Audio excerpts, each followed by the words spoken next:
Here's everything you need to know about the locker system at Epic Universe.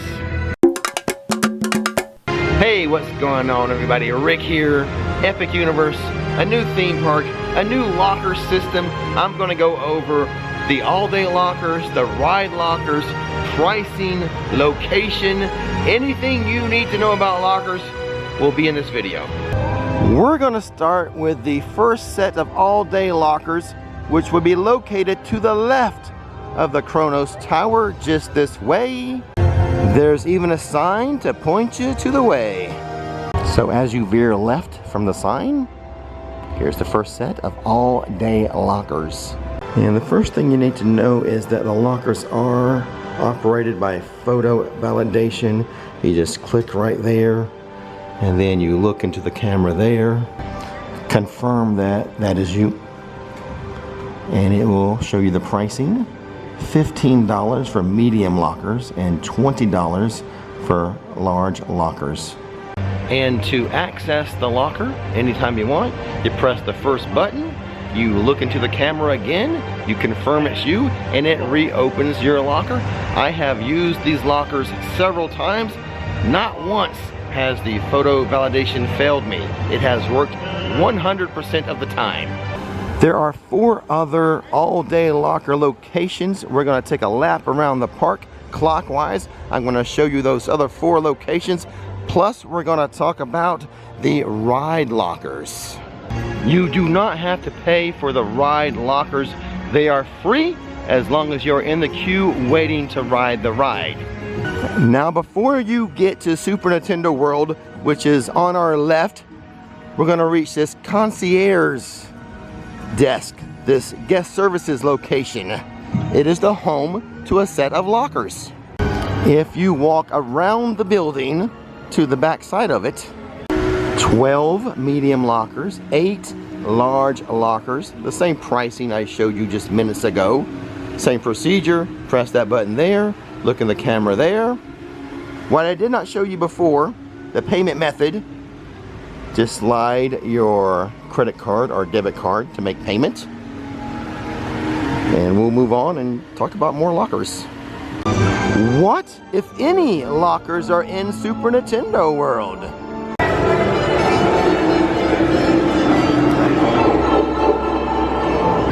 There are no lockers in Super Nintendo World. No need. You do not need a locker for Mario Kart Bowser's Challenge, certainly not for Yoshi's Adventure, and even Donkey Kong Country, the Minecart Madness. All you do is put your bag on the floor of the ride vehicle. Easy peasy. Okay, leaving Super Nintendo World, continuing our clockwise trip around the park, walking by the Pizza Moon, on our way to Dark Universe and Darkmoor Village. Dark Universe has 2 rides, the Curse of the Werewolf and Monsters Unchained. Curse of the Werewolf is a pretty easygoing spinning coaster. The ride lasts, right around 50 seconds. No need for a locker for this little coaster. Monsters Unchained, on the other hand, does have a locker system. Its facial recognition works just like the other lockers I have shown you, but there's no metal detectors. So if you kept some stuff in your pocket, like your wallet or your phone, it doesn't have to go into a locker. You just assume the risk of it maybe slipping out of your pocket. So, no carry-ons permitted on Monsters Unchained. But let's say you do have a backpack with you.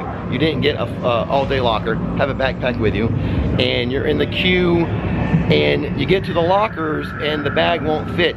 One technique would be to take stuff out of the bag, put it in the one locker so that the bag is now half empty, and then have another person in your party scan their face to unlock a second locker and put the rest of the stuff in a second locker.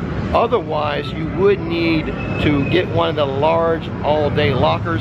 There is a spot right outside of Darkmoor. I'm going to show you that in a second, just like I've been showing you, the concierge guest services desk. But I did want to mention there is a second way to unlock the lockers without using your face. anything with a barcode. Now, I'm not talking a QR code, but a barcode. Let's say you have a Sam's Club membership card that has a barcode on it. You can scan the barcode instead of your face, and that will unlock the locker that way without having to use your face.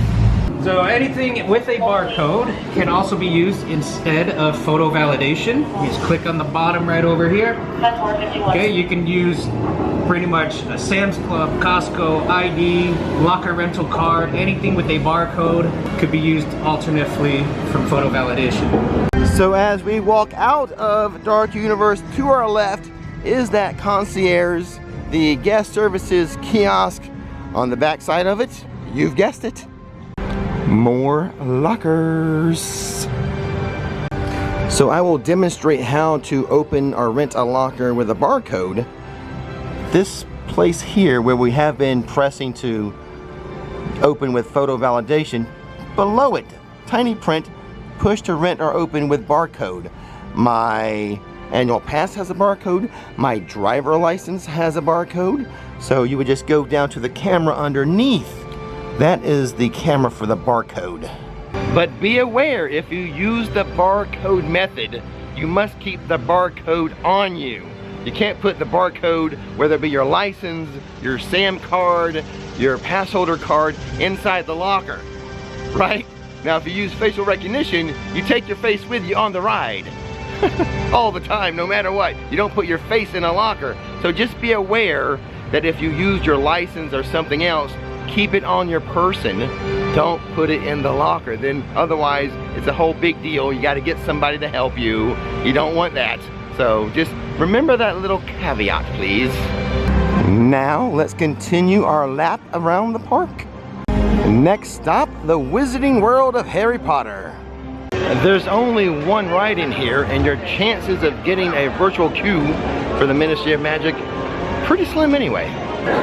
Doesn't matter anyway, because no lockers are needed for this attraction, Harry Potter and the Battle at the Ministry. So we still need to go to the Isle of Berk for those ride lockers, and there's 2 more sets of all-day lockers, one of which is right outside of the Harry Potter portal. Say that 3 times fast. Harry Potter portal. Harry Potter portal. Harry Potter portal. Oh no, I messed up at the end. Anyways, to the right of the Wizarding World portal, another guest services concierge kiosk. More lockers, like we've seen, MasterCard, Visa, Discover, American Express, Apple Pay, Google Pay. Stardust Racers, you have to go through metal detectors, so of course they have lockers. You cannot have anything in your pockets, not a wallet, not your keys, not your phone. Everything must go into the locker. Uses the same facial recognition system or the barcode system as every other locker in the park. It's just that with this ride being such a extreme roller coaster, metal detector, can't have anything in your pockets. Kind of have to use a locker unless you come empty-handed. Walking away from Stardust Racers, next up we have the Isle of Berk, which has some rides, has some lockers, and something locker-alike. Dragon Racers Rally, no lockers, but they use a double-sided cubby hole. So just remember which cubby you put your stuff in. Easy to remember because you'll see it, but you don't have to use a locker. Hiccup's Wing Gliders, on the other hand, your typical epic locker system. It is considered a high-speed roller coaster, so you cannot take a bag on it, but there's no metal detector, so if you want to keep your wallet and your phone on you, you can. I will warn you though, I did have my phone slide out of my pocket once. Luckily, it stayed in the roller coaster and didn't go flying out. And that's all you need to know about lockers when it comes to the Isle of Berk. So we're going to continue making our clockwise lap around the park, leaving the Berk area, heading back to the Court of the Moon, which is what the front of the park is called. And not too far from the Isle of Berk portal, a concierge guest services kiosk You guys know what happens here. I've said it a few times in this video. It is home to the last set of lockers I'm going to show you today. Just like the other concierge guest services. You guys are now Epic Universe Locker Pros. There's another helpful video for you right here. Don't miss the magic, don't miss the fun. Click it.